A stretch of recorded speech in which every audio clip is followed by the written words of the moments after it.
talk about rational expressions and rational equations. So our first concept of the day is that of a domain. Yes, you may or may not have heard that word before. The domain of an expression is the set of all values of the variable that make sense. Okay, the set of all values of the variable that make sense, where the expression results in a defined value. So when can an expression not be evaluated? Okay, so what are sort of like the fundamental laws that we don't ever break in math? Dividing by 0, right? So you can never have 0 in a denominator.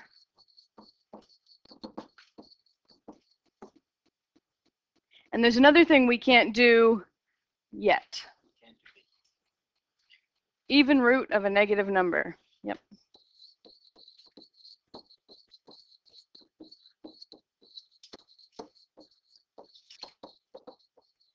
So depending on what kinds of math classes you've taken before this, you might know that there is a way to take the even root of a negative number, but it doesn't exist for us yet.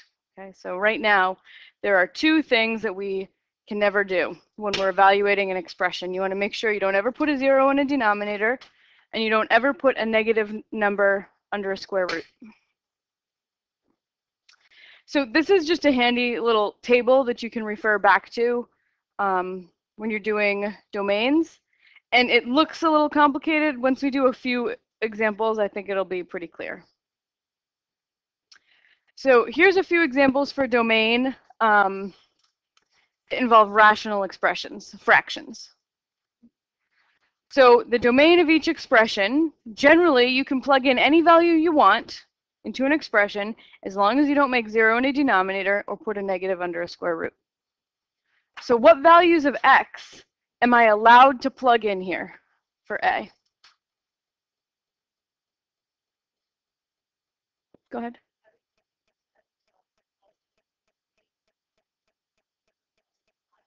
Okay, so I can't put 5 in because it would make 0 in the denominator, right? Why can't I put 3 in? Yep. And that would give me 0 where? Yep. X can't be 5. Everything but 5, right? So we could write this using set builder notation. The set of all x such that x does not equal 5. Or we could write it with interval notation. And when you do your homework in WebAssign, it asks for interval notation for these guys. So if I want to say all numbers except for 5, I would say we'll go from -infinity up to 5. But don't include the 5 because 5 is not in the set. And then you're going to union that. So capital U means union, like married with 5 to infinity. And again, you don't include the 5. So this is how we represent all numbers except for 5.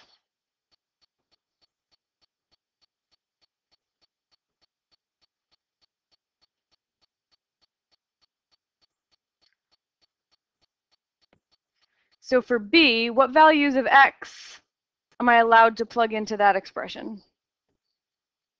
Yep. Anything except 1 or -1. So this would be the set of all x such that x does not equal plus or minus 1. So there's my set builder. And if I was going to do it in interval notation, I would say -infinity to -1. Don't include the -1 because it's not part of the set.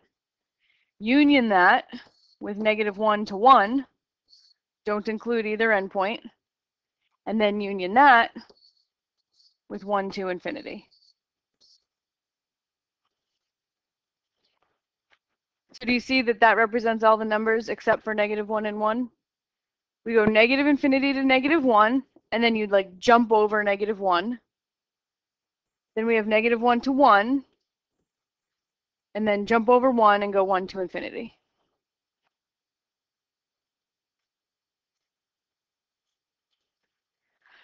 How about C? What values of x am I allowed to plug in there?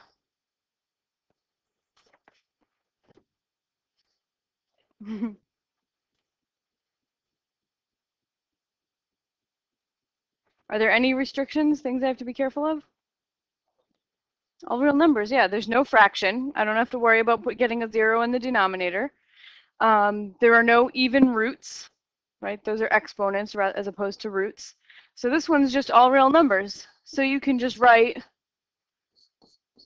the capital R with the double line that represents the set of all real numbers. Or you could write negative infinity to infinity. And again, WebAssign is going to want the interval notation for the domain questions.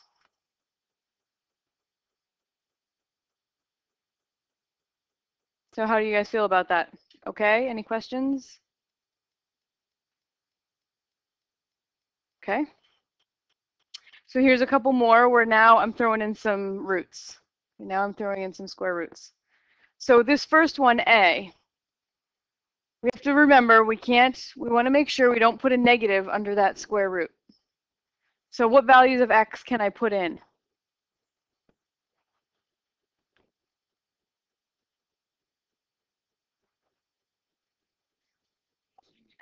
Anything above -3 and including -3. Good. So this would be the set of all x such that x is bigger than or equal to -3. And in interval notation, it would be -3 to infinity, including the -3. Because you can take the square root of 0, right? What is the square root of 0? 0. The number that you square to make 0 would be 0. Okay, now B is going to combine both restrictions. We've got a root and a fraction. So what are my restrictions here?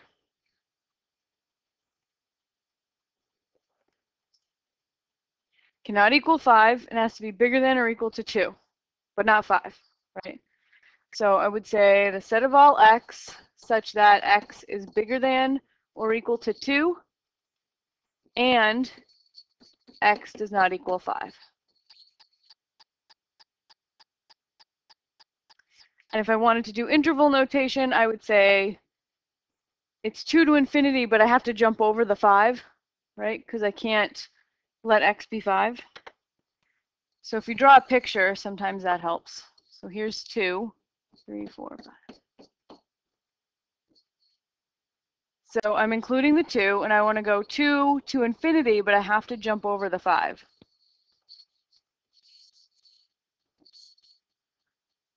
Right, because it's x is bigger than or equal to 2, but not 5. So if I was going to write it in interval notation, I would say go from 2 to 5. Don't include the 5, and then union that with 5 to infinity.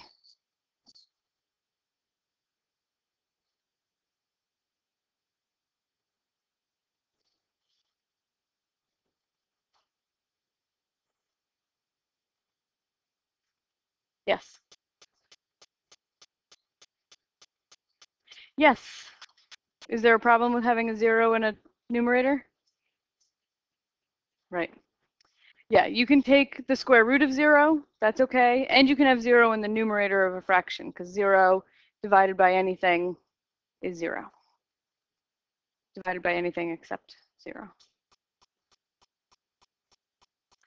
So just remember, when you're asked to find a domain, the only things you have to do, it's generally all real numbers, and then you exclude stuff.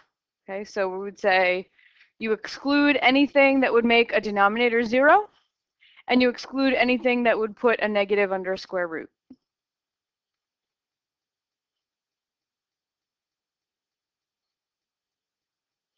Okay, so we're going to talk a bit about rational expressions and rational equations. So that is, a rational expression is a fraction that has x's in it, right? So in order to be able to work with them, we have to remind ourselves how basic fractions work. And once that's clear, working with the more complicated looking things will be easier. So if I want to reduce 12/15ths, how do I do it?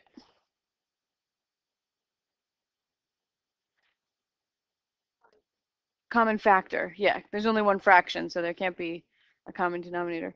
Common factor in the top and the bottom. What number goes into 12 and 15? 3. So I can write this as 3 times 4 over 3 times 5, right? So that's the purpose of looking for the common factor, because then the 3 over the 3 cancels, right? Because 3 over 3 is 1. So those cancel, and we reduce to 4 deaths.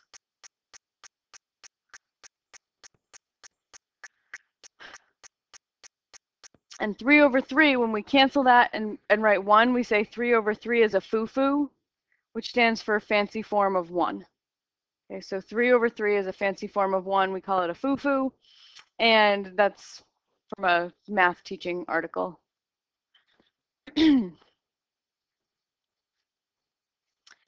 Okay, so now I'm going to use that idea, find a common factor. So remember last class we were talking about what it means when I say factor, it means rewrite as a multiplication problem. So that's what I did with the 12 here. I factored it to 3 times 4. I rewrote it as a multiplication. So that's what I'm going to do with these expressions. I want to rewrite the top and the bottom as a multiplication and cross my fingers and hope for a foo-foo, right? Hope I can cancel something. So x squared plus 3x minus 10, how does that factor?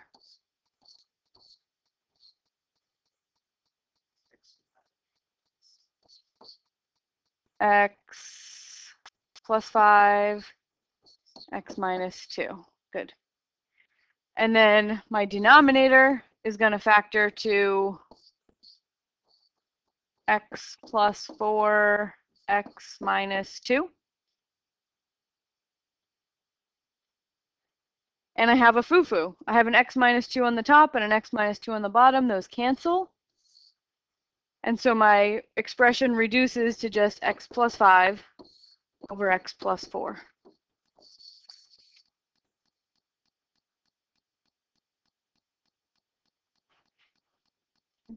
How about in B here? Can I rewrite x plus 8 as a multiplication problem?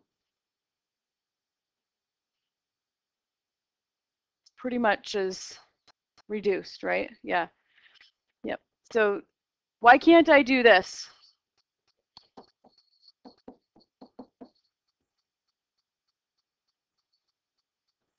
Why not? X over x is 1. Why isn't it a foo-foo? Because it's not multiplication, it's addition, right? So when you have fractions, when you have terms in the fraction separated by addition, you can't cancel, okay? Because we always imagine parentheses around the top and the bottom when you have a rational expression. And that means do what's on top before you do what's on the bottom, which means you can't cancel until you have added x and 8. And you can't actually add them, so we're done. This is already reduced.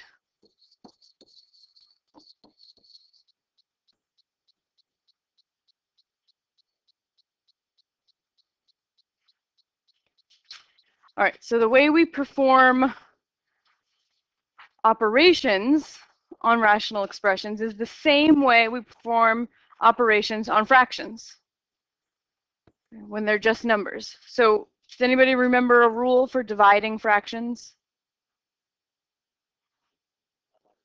Multiply by the reciprocal. Okay, and what's the rule for multiplying fractions? Just multiply the tops, multiply the bottoms. Okay. So it works the same with when you have x's in there. So this is going to be x squared minus 25 over x squared minus 16 times, flip the second fraction, x plus 4 over x squared plus 6x plus 5. And now you just multiply tops, multiply bottoms, but before I do that, I'm going to see if I can find any foo-foos. I want to factor everything as much as I can, get rid of any foo-foos before I multiply, save myself some work, because multiplying by 1 is easy. So let's see, x squared minus 25, that factors to x plus 5 times x minus 5. X squared minus 16 is x plus 4, x minus 4. X plus 4 doesn't factor any further. And x squared plus 6x plus 5 factors to x plus 5 times x plus 1. So do I have any foo-foos? Yep, my x plus 4s and my x plus 5s. So to cancel, you have to have 1 on the top and 1 on the bottom, the exact same. So this ends up as x minus 5 over x minus 4 times x plus 1. You can leave it like this if you want. You could multiply these two binomials in the denominator together if you want. One is not really simpler than the other, so whichever you prefer. WebAssign will accept both. I will accept both.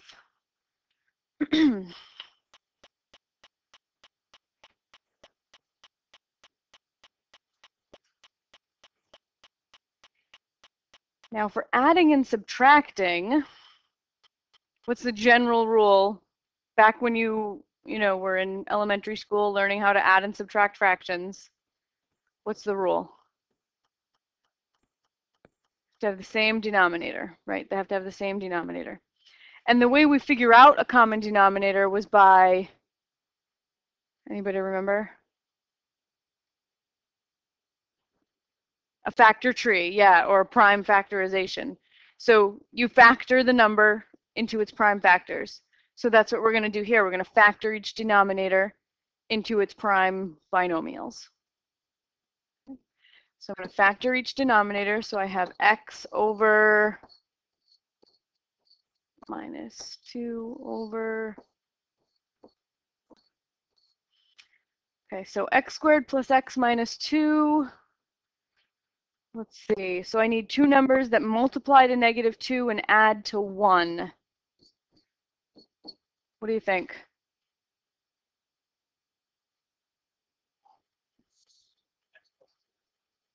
X plus 2, x minus 1. Good. Positive 2 and minus 1. They multiply together to make -2, and they add to positive 1. And then x squared minus 5x plus 4. Two numbers that multiply to positive 4 and add to -5. -1 and -4. X minus 1, x minus 4. Okay, so you see they have a factor in common, right? So that's good. They have one factor in common. And then this one is missing an x minus 4, and this one is missing an x plus 2. So if I give this one an x minus 4 and I give this one an x plus 2, then they'd be the same denominator. So that's what I'm going to do. In order to give this one an x plus 2 in the denominator, I have to multiply by x plus 2 over x plus 2, a fancy form of 1. Okay, and this one I have to give an x minus 4, so I'm going to multiply by x minus 4 over x minus 4, a different fancy form of 1. So my new fractions are going to be x times x minus 4, which is x squared minus 4x, over my new common denominator, x minus 4, x plus 2, x minus 1. And that's going to be minus, multiply the 2 times the x plus 2, and what do you get? 2x plus 4. Good. You have to remember to distribute it to both terms there. So I have 2x plus 4 over my common denominator, x minus 4, x plus 2, x minus 1. So now I have to do x squared minus 4x minus 2x plus 4. So what should that come out to?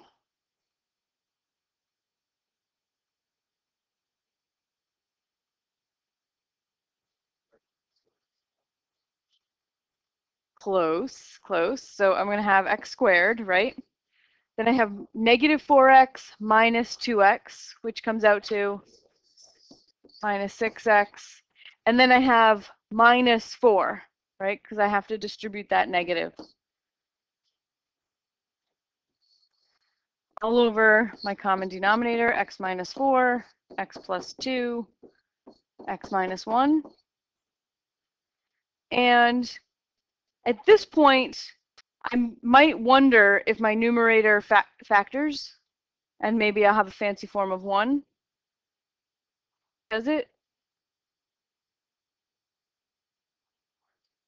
Yeah, neither 1 and 4 or 2 and 2 are going to give you the 6x in the middle. So this is the best we can do. It's the best we can do. So we just circle it.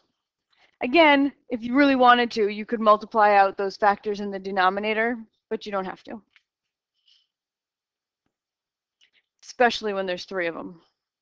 You don't really want to. It takes a long time.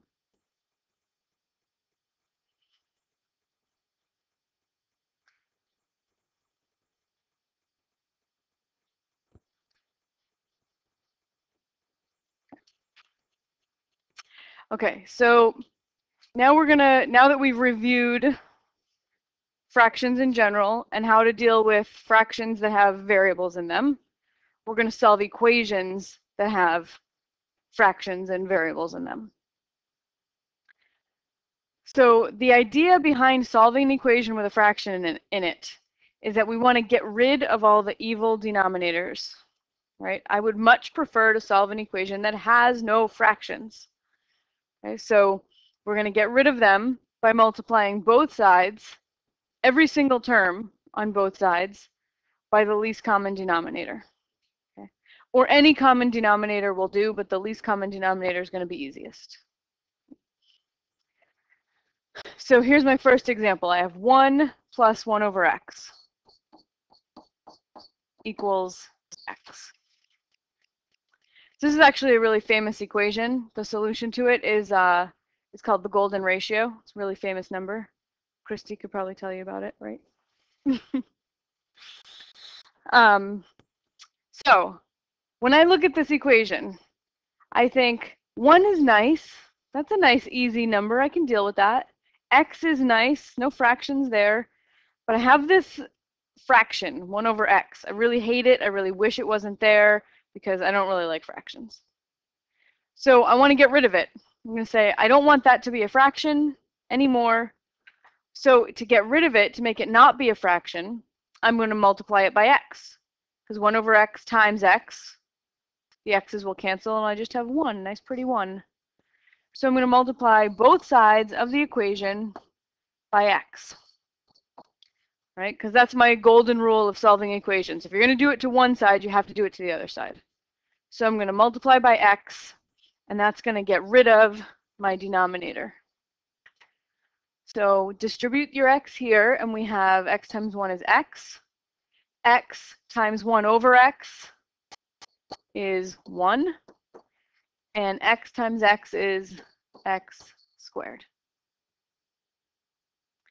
So I've transformed this equation into a brand new equation that's much more pleasing, right? No more fractions, all nice whole numbers. And this is a quadratic, which we learned how to solve last class, right? So move everything to one side, and I get x squared minus x minus 1 equals 0. And then we use the quadratic formula.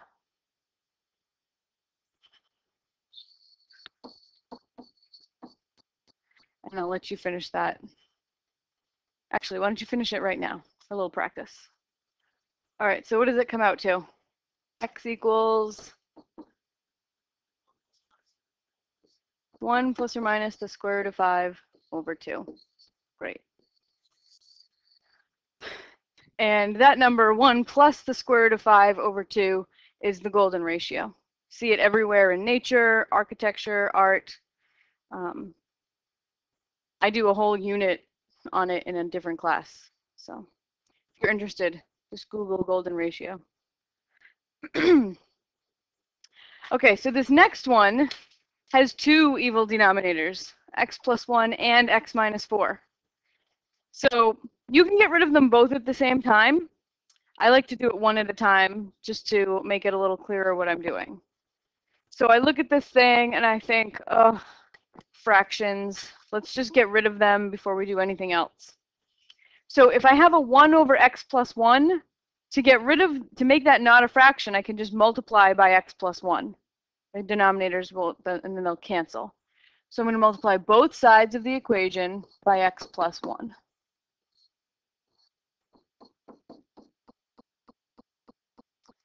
So now I have to distribute my x plus 1 to both terms on the left.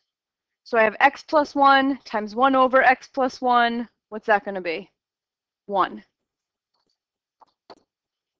And then I have x plus 1 times 1 over x minus 4. What's that going to be?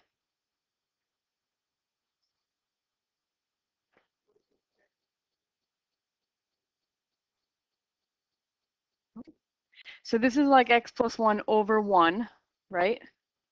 When you multiply two fractions, you multiply the tops and you multiply the bottoms. So I would do x plus 1 times 1, which is x plus 1, and 1 times x minus 4, which is x minus 4.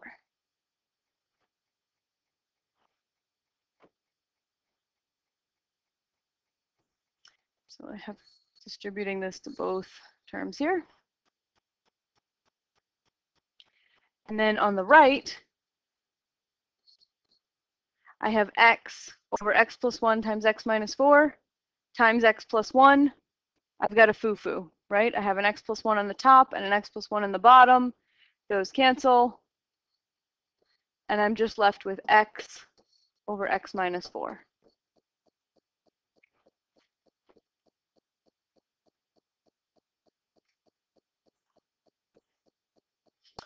So I only have one evil denominator left, right? I got rid of the x minus 1s. Or sorry, x plus 1s. Those are gone from the denominators. Now I just have the x minus 4 left. So to get rid of it, multiply both sides by x minus 4.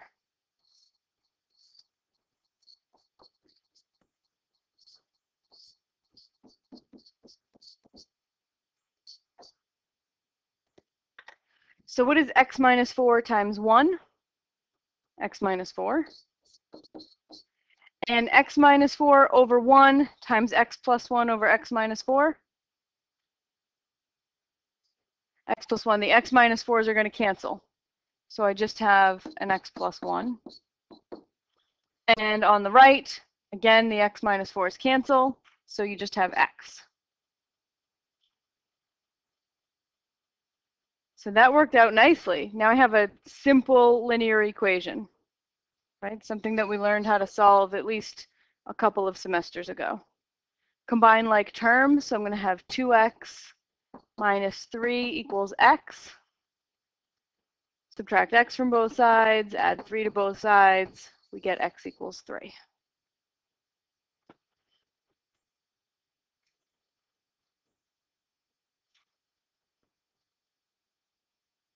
Okay, I'm going to have you try the next one on your own, but before you start, I'm going to give you a hint. Factor that denominator first.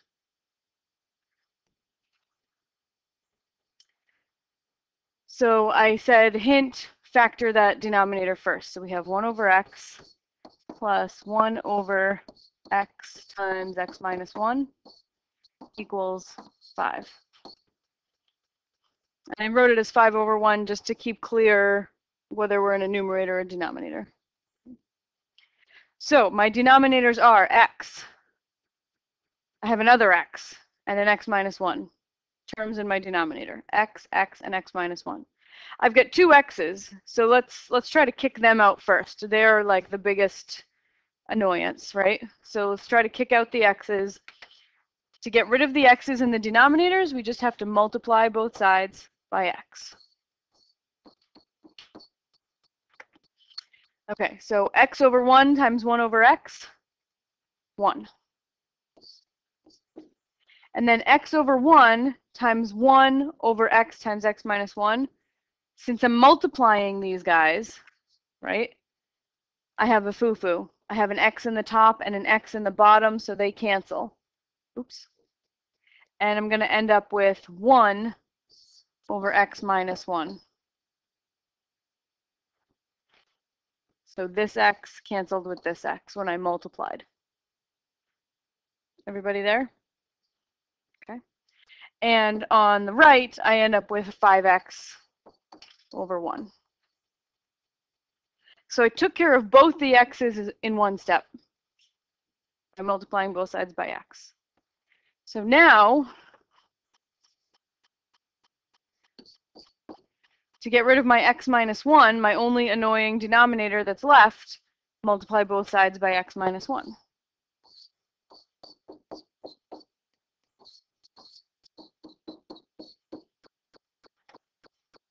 So x minus 1 times 1 is x minus 1. X minus 1 over 1 times 1 over x minus 1 is 1, right? And 5x times x minus 1 is 5x squared minus 5x. So now we have a quadratic to solve.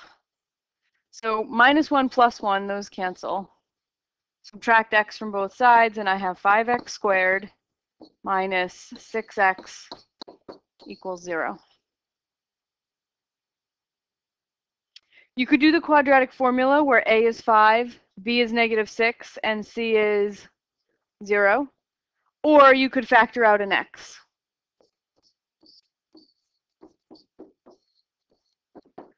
And use the 0 factor property. Okay, so once you have equation written as two things multiplied together making 0, you know that either the first thing is 0 or the second thing is 0. So x equals 0 or x equals 6/5 or 1.2.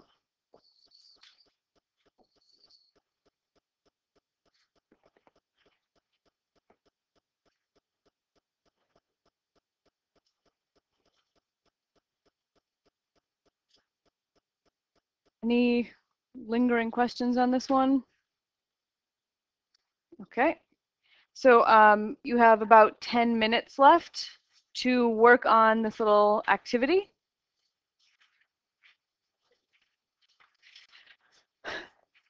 So this is an application of equations, plain old linear and rational, that shows up in electronics.